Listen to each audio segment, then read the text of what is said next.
I'm Maud, and until I turned 33, the most exciting thing in my life was when the accounting firm I worked for switched from PC to Mac.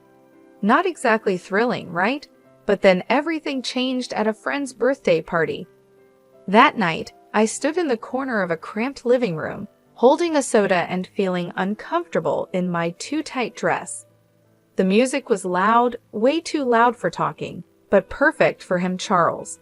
He was taller than most people, which is probably why he saw me. He walked over with confidence that made my heart skip a beat. "Hey, you're Maud, right?" His voice was clear, even over the loud bass. Yeah, and you are?" I sipped my drink, trying to look calm. "Charles, I see you around. Mind if I join you?" He didn't wait for an answer, just stood next to me. "Not at all," I said, my voice nearly drowned out by the latest pop song blaring through the speakers.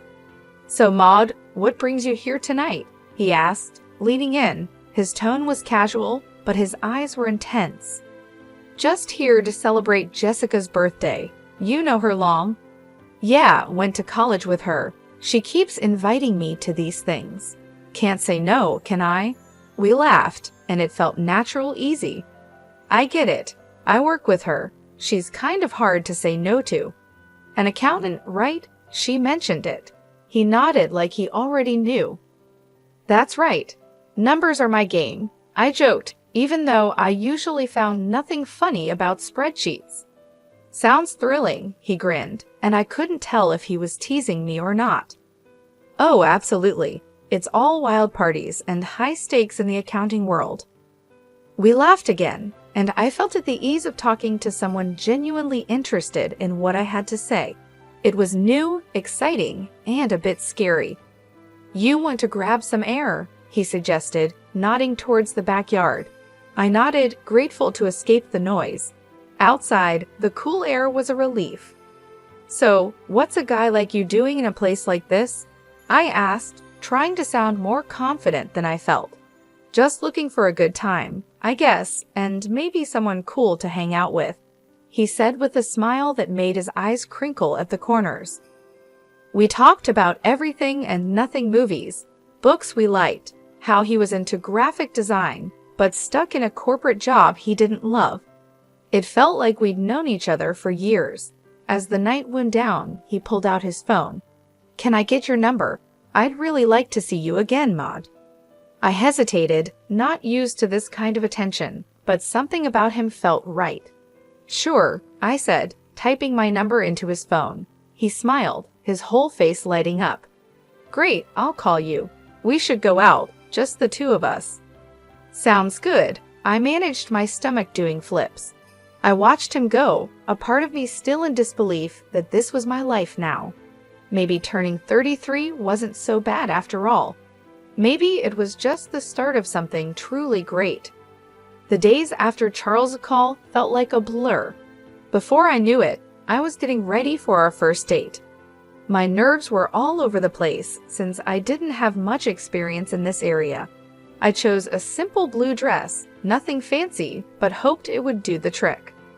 Charles picked me up at 7 sharp. His car was a clean, well-kept sedan. Nothing flashy, but it suited him. As I got in, he flashed me a smile that could knock you sideways. "You look great, Maud." "Thanks," I mumbled, my face probably red as a tomato. "You look nice too." Dinner was at this cozy little French place he knew. The food smelled amazing, but my stomach was doing somersaults. We ordered pasta, him with some fancy sauce and me with plain old marinara. "So Maud, tell me something about you that no one else knows," he said, twirling his spaghetti expertly onto his fork. I chuckled, playing with my food more than eating it. "Well, I'm pretty boring, but I guess not everyone knows I can solve a Rubik's Cube in under a minute." He raised his eyebrows. "Really now? That's pretty cool. You'll have to show me sometime." "Sure," I said, starting to relax a little. "What about you? Any hidden talents?" "I make a mean breakfast burrito," he boasted with a grin. "Best you'll ever have." "I'll take your word for it. Maybe you can prove it sometime." I teased. The conversation flowed, and for the first time in a long while, I felt like I was exactly where I was supposed to be. The next few weeks were a whirlwind. We saw each other constantly. Charles would come over after work, and I'd meet him for lunch near his office. He showed me his favorite spots around town, little nooks I'd never noticed before. It was like seeing the city for the first time. Things took a serious turn when he invited me to meet his parents, Brian and Camille. They lived in a small, cozy house full of photos and little decorations. Camille hugged me the second we walked in. "Oh, we've heard so much about you, dear," she said, squeezing my shoulders. "She's lovely," Charles said, and I could tell he was pleased. We sat down to dinner, and the conversation was nonstop. "So, Maud, Charles tells us you're an accountant. That must be interesting," Brian said, passing me the potatoes.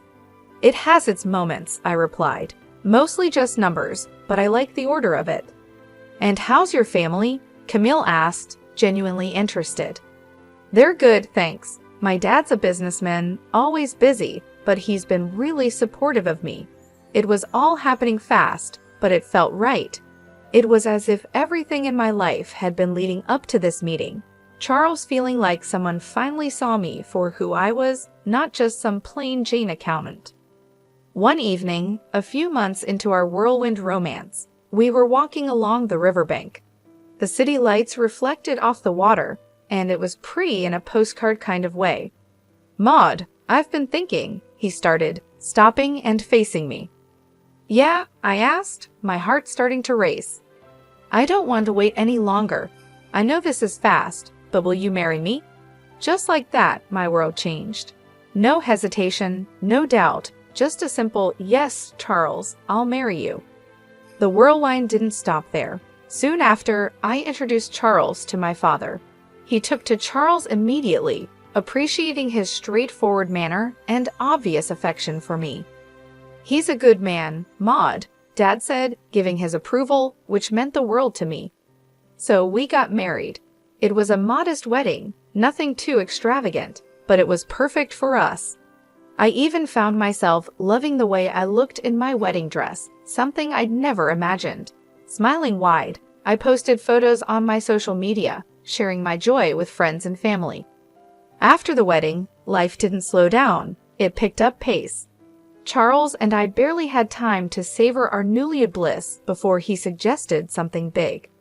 "Hey Maud, I've been thinking," he said one evening as we unpacked another box of wedding gifts in our cramped apartment.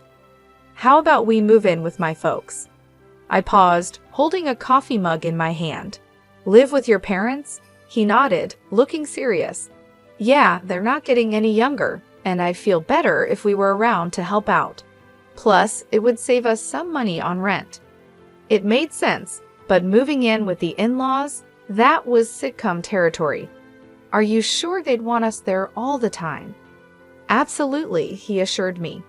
"Mom's been hinting about it ever since we got engaged. Come on, it'll be good."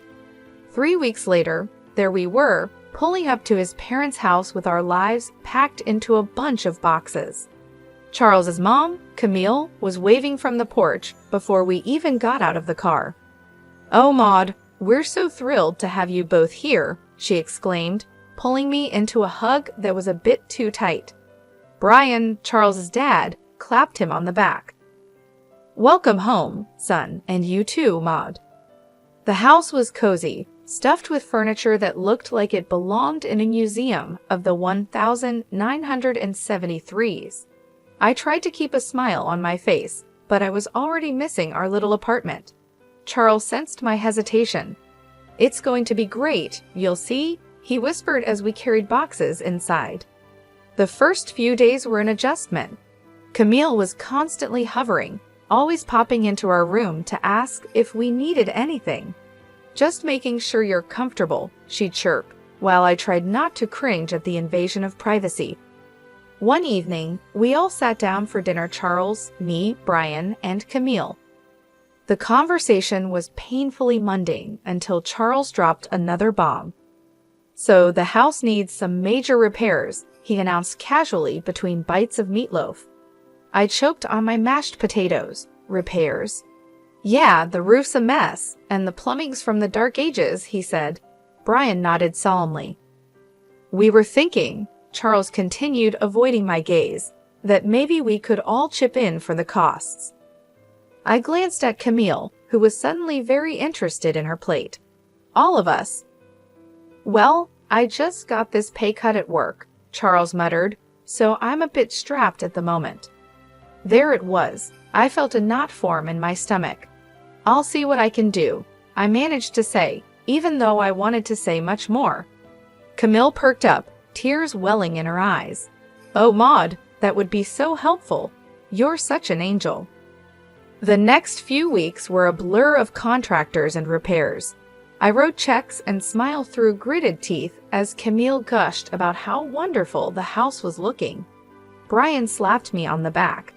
You're really part of the family now, Maud. Part of the family, sure, the part that pays for everything. One particularly grueling day, after yet another round of expensive decisions, I felt completely drained. I collapsed on our bed, exhausted.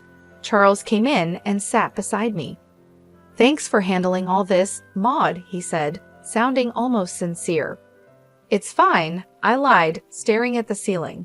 I just didn't realize how much it would be. He squeezed my hand. It'll all be worth it. This is for our future, right? Our future, I echoed, not sure whose future we were building anymore. As I lay there listening to Charles's steady breathing, I couldn't help but wonder if moving in was the right decision. But there was no going back now. I was in this deep and had to see it through, whatever the cost. After the renovations, the house looked great, like something out of a magazine. Despite the financial strain, I felt a bit of pride looking around.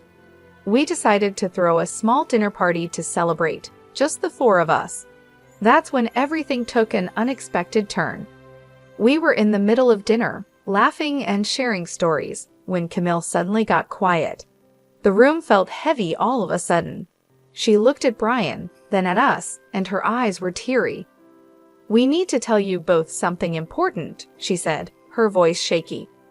Charles and I exchanged looks. What's going on? I asked, my stomach tightening. Brian took a deep breath. The house? It's mortgaged, heavily mortgaged. We owe $300,000, and the bank could take it away if we don't settle the debt in 3 months.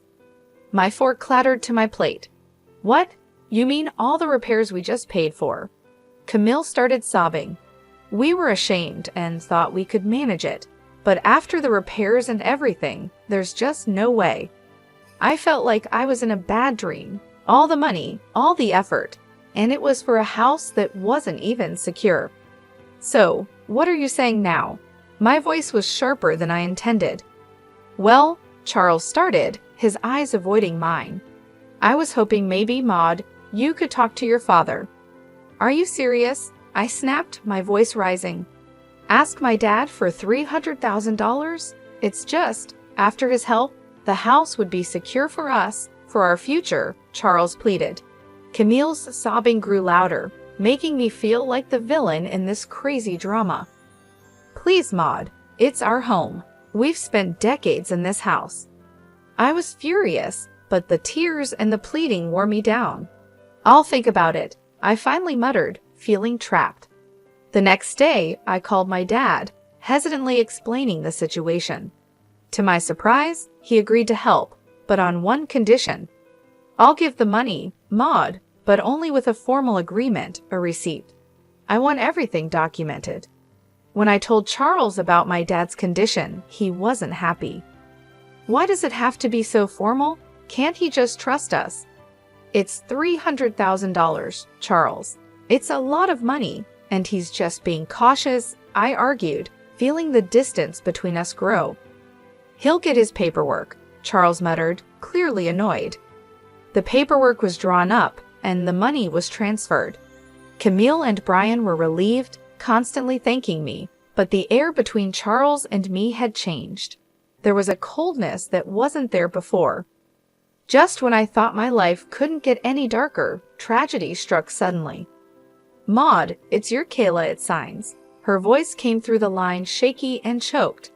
Your dad, he had a heart attack. It's bad." My heart dropped to my stomach. "What? How is he?"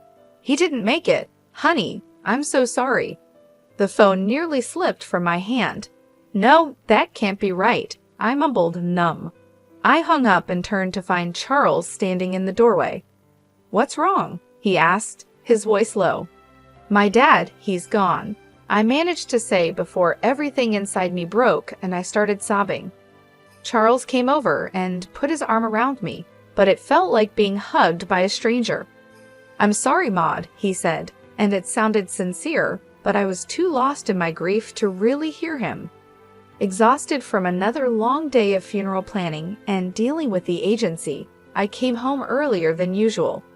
I expected the house to be quiet, but as I inserted my key into the front door, I heard voices from the living room. It was Charles, his tone dripping with frustration and disgust, talking to his parents. "I can't do this anymore. Living with her is driving me nuts.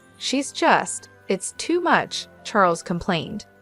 His mom, usually so sweet and understanding, replied in a stern whisper, "You have to hold on a bit longer, Charles.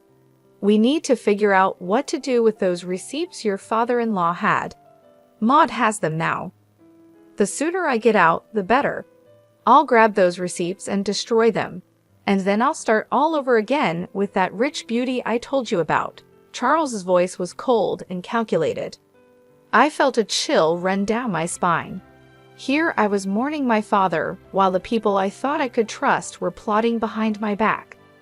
I realized the family I lived with was plotting behind my back. They weren't the loving family I thought I married into. Instead, they saw me as a way to fix their financial troubles. Rage mixed with shock, but I knew I had to keep my cool. So I slammed the door loudly as if I had just come in, disrupting their scheming. "Oh, Maud, you're back early. How did everything go with the funeral plans?" Camille's voice shifted instantly to one of concern, her eyes wide with fake innocence. I forced a smile, my stomach turning. "It's all coming together. Thanks for asking." As I spoke, I could see the quick glances they shot each other, their faces a mask of fake concern. It made my skin crawl knowing their true colors. But I realized that showing my cards now wouldn't help. I needed to be smart. I needed to protect what was mine and possibly even get some justice for their deceit. The funeral was somber, the air heavy with grief and murmured condolences. But as the ceremony wrapped up and we returned to Charles's parents' house, the true colors of the family I married into began to show. As we gathered in the living room, sipping on lukewarm coffee, Charles's demeanor shifted. His usually charming facade crumbled away, revealing something more sinister. With a cold laugh, he looked straight at me and dropped the bomb. "Maud, pack your things. You need to get out. I've got someone else now, someone better." His words should have felt like a slap. I pretended to be stunned, but before I could respond, Camille chimed in with a snide giggle. "We've really had enough of you, dear. We only put up with you for your money." "What about the house?" I asked, feigning innocence. "The house that I paid to fix, the $300,000 I poured into it." Camille laughed harder, as if I'd told the best joke of the year. "Oh, sweetie, this house is ours. You're nothing here." Charles's smirk widened. "And those receipts you're so proud of? Found them in your dad's house and burned them. They're gone." For a moment, I let them believe they had won, but then I couldn't help it. I burst into laughter, my reaction confusing them, their smiles faltering. "Why are you laughing? What's so funny?" Charles demanded. I wiped a tear from my eye, still chuckling. "You three are just pathetic. You think you're so clever. The receipts you destroyed, they were copies. The real ones are safe with my lawyer." The color drained from their faces. Charles's arrogance turned to panic. "You can't prove anything," he stammered. "I can, and I will," I shot back, my voice steady and firm. "Now, I want my money back, all of it, or my next call is to the police." Charles and Brian looked at each other, their earlier confidence replaced by fear. Brian, usually so bold and brash, began to plead. "Maud, please, let's talk about this. We can sort something out." With the truth out and leverage in my hands, negotiations with Charles and his parents dragged on longer than I expected. It was clear they were trying every angle to sway the terms in their favor, but I wasn't about to budge. "Look, it's simple," I stated firmly during one of our many discussions at their now legally mine kitchen table. "The house gets transferred to my name in exchange for the money. That's the deal. No more games." Finally, they relented. We all agreed that the best course of action was to make everything official and legal. I insisted that everything be documented by a lawyer and confirmed with the proper papers. "I want no corners cut," I emphasized. At the lawyer's office, the atmosphere was tense as documents were signed and notarized. I watched closely as each signature was applied, ensuring there was no room for further deceit. Once everything was finalized, I collected the documents related to the transfer and turned to Charles's mother, who looked deflated yet somehow still carried a hint of her former haughtiness. "I'll be keeping these in a safe place," I said, holding up the papers before slipping them into a folder, just to ensure no one is tempted to pull any stunts. With the legalities handled, the divorce proceedings were straightforward.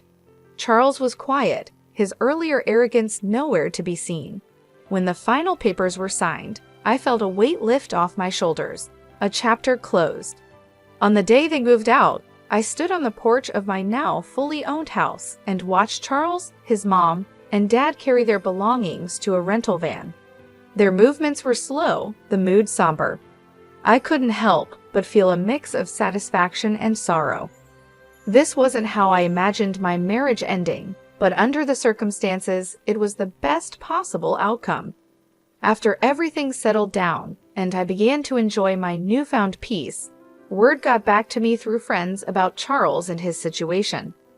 Apparently, the grass wasn't greener on the other side. His mistress had dumped him not long after our divorce, and his parents were now crammed into a tiny apartment, a big downgrade from the comfortable house they once had. It seemed karma had caught up with them quicker than I expected. Despite their situation, they started reaching out to me, bombarding me with calls and messages, probably hoping to weasel their way back into my life or at least my house. But I was done with their deceit. I blocked their numbers without a second thought and blacklisted them on all social media. It was liberating to cut the final threads that connected us. One afternoon, as I was enjoying a quiet moment with a book in my living room, there was a knock at my door. Peering through the peephole, I saw Charles standing there, a pathetic figure holding a bouquet of flowers. The audacity of it made me scoff. Opening the door, I couldn't help but laugh outright at the sight of him. "Really, Charles? Flowers?" He shuffled uncomfortably, the bouquet seeming to wilt along with his spirits. "Maud, I've realized so many things. I was wrong, terribly wrong. Remember when you told me I disgusted you?" I interrupted, leaning against the doorframe, not hiding my amusement at his discomfort. "What changed, Charles? Run out of options?" He looked down, the shame clear on his face. I make mistakes, but I'm here to make things right." I shook my head, almost feeling sorry for him. "Almost. You're not here to make things right, Charles. You're just desperate to get back to your comfortable life. But guess what? That life doesn't exist anymore, not for you." His face fell, and he took a step back as if my words were physical blows. "Maud, please." "Save it." I cut him off sharply. "I want you to leave. Don't come back here. We're done. Forever."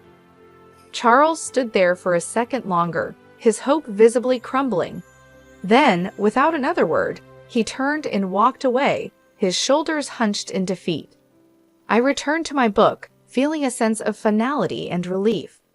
I smiled to myself, feeling the quiet of the house wrap around me like a comforting blanket. It was such a stark contrast to the chaos that once filled this space. The constant noise, the tension, the deceit, all of it was gone now. I could finally breathe deeply without the weight of worry on my chest. I was finally at peace, living life on my terms. I glanced around the room, taking in the calm atmosphere. The sun streamed in through the windows, casting a warm glow over everything. I realized how much I loved this house now that it was truly mine. The walls, once witnesses to arguments and schemes, now seemed to echo with serenity and contentment.